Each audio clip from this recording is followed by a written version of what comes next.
Beth Emhoff is coughing. She is in the airport when John Neal calls saying she just had sex with him and left without saying goodbye. Beth is on a business trip in Hong Kong and is returning home. People start getting sick and dying all over the world. In Minnesota, Beth comes home to her husband Mitch and son Clark. Dr. Ellis Cheever works at the Center for Disease Control and Prevention in Atlanta. Roger the janitor knows Ellis and tells his son has ADHD. Meanwhile, Mitch goes to pick up Clark from school from what they think is a fever. Alan is a blogger and conspiracy theorist who starts to investigate these deaths. Mitch is talking to Beth. She looks sick and suddenly falls due to a seizure. Mitch takes her to the hospital, but the doctor informs she is dead. The doctor explains that she might have picked something in China, but no one knows what happened. At home, Clark dies in his bed, silently. In Switzerland, Dr. Leonora Orantes works at WHO. She briefs her team on the new virus and mentions Beth as the start of the investigation. 2 medical morticians do the autopsy on Beth, opening up her skull. They notice something strange about her brain.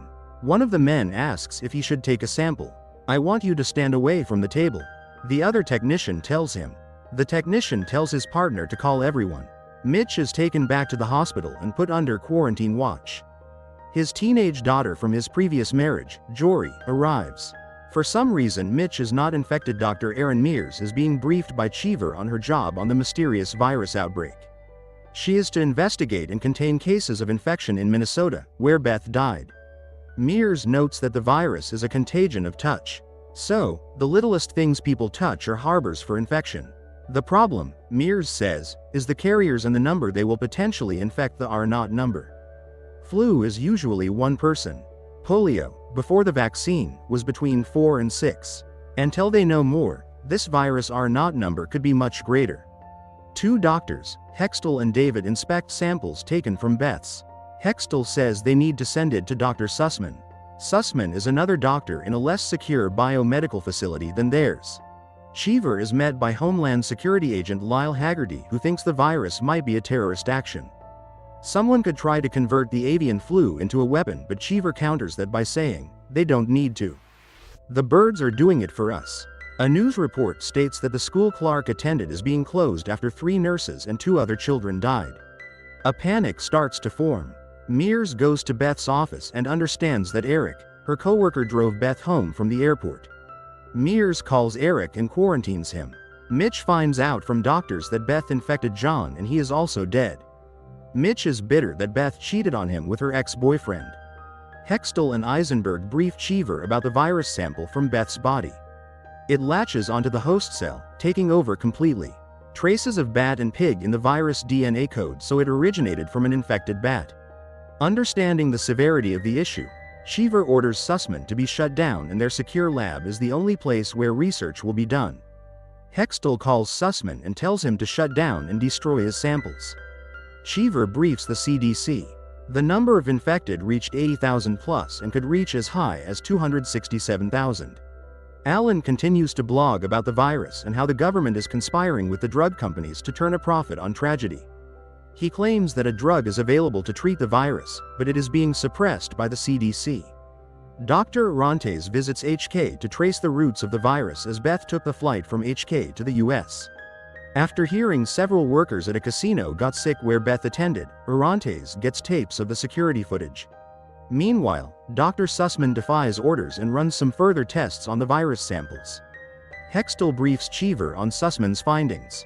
He was able to make a stable cultured version of the virus by growing it in a particular bat cell line they didn't have. Cheever is outraged that Sussman defied orders. Realizing he might publish his results, Cheever asks what he wants. Hextall says he just wants credit for his work. He could have given the work to drug companies and made a fortune, but he gave it to the CDC instead. The news report on the virus, now called MEV1, credited Sussman for discovering the findings. Government states that it will take months for a vaccine to be ready. Alan is contacted by a news source. They want him to continue his investigations on MEV1 and the government's alleged involvement with the problem. Alan agrees. Mitch and Mears talk and Mitch offers his blood for developing the vaccine as he seems to be immune. But Mears knows that plasma vaccines are tricky. In security footage of Beth in the HK casino, she is asked by a man, a Japanese businessman who died on a bus, to blow on his chip for good luck. She does so. She also infects many other people who later turn up dead soon afterward. Mears wakes up in the hotel room coughing and knows she is infected. She tells Cheever. The funeral home refuses to accept Beth and Clark's bodies for burial as they could be infectious. Orontes realizes that Beth is patient zero for the entire outbreak. Orontes has a liaison Fung in HK, whose village is infected. Now Fung decides to hold Orontes hostage to get the vaccine when it is first produced. Cheever cannot get to Mears as the government goes into panic and grounds air traffic and public transport in Minneapolis. Cheever knows his town of Chicago is next on the quarantine list. Meanwhile, Alan is blogging. He is sick with the virus. He shows he is taking the homeopathic remedy Forsythia, dips it into his water and drinks it. He tells his audience that if he is here tomorrow then it worked. Cheever calls wife Aubrey and tells her to leave Chicago as Chicago is about to be shut down so she can come to Atlanta. Aubrey tells one of her friends and the panic grows. Riots break out all over the country as supplies for Forsythia run short. Mitch and Jory decide to leave the state, but the state borders are shut down. No one can get in or out. Alan has been running around town in a bio-suit seeing the destruction. He gets home to see Lorraine, begging for the medicine he says helps because she is pregnant. Alan says he has none due to a break-in, but he will get her some as soon as possible. Meanwhile in Minnesota, Dr. Mears is being told she cannot be moved out. She is in hospital and dies, but they don't even have body bags as they ran out. Alan is also on via satellite, and when it is his turn to speak, he goes on the attack, blaming the CDC and WHO for being in bed with the drug companies. He also reveals that Aubrey's friend posted on Facebook about him warning her to leave Chicago. Cheever is then charged by the Department of Homeland Security for leaking sensitive information. Eisenberg gets an email in the lab and receives a sample of a mutated and more deadly strain of the MEV1 virus that has arrived from Africa. The death toll is rising into the hundreds of thousands all over the continent. Eisenberg and Hextall begin animal trials with monkeys to test vaccine variants. The world was practically abandoned, empty streets, airports, gyms, etc., and Alan posted around the cities. Jory meets Andrew, who wants to have sex with her. Mitch intervenes and drives Andrew off with a shotgun. Hextall notes to Cheever that even with a complete vaccine it would take months for it to be viable for use. Hextall notices the monkey treated with vaccine number 57 has no symptoms.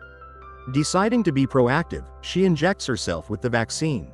She seems to be fine and goes to the hospital to visit her infected father. She tells him she has given herself the vaccine and spending time with him is the test to see whether it may protect humans. Aubrey is attacked at home by looters looking for a vaccine. Cheever thinks that Aubrey was touched and infected, though she denies it. Alan goes to see his news contact and is still adamant that the vaccine should not be used. He is being arrested for securities fraud and manslaughter, among other things. Haggerty goes on television doing a vaccine lottery and announces the birth dates so people can easily get the vaccine. Cheever finds Hextall on a computer and tells her to take a break, and Hextall says she cannot, not when he is being investigated. Mitch and Jory watch the lottery and her birthday doesn't come up, so she is stuck in isolation for 144 days. HK, in Sun Feng's village, the captive Orontes has been teaching an art class. Feng pulls her away and tells her that the authorities have caved into his demands and it's time to make the exchange.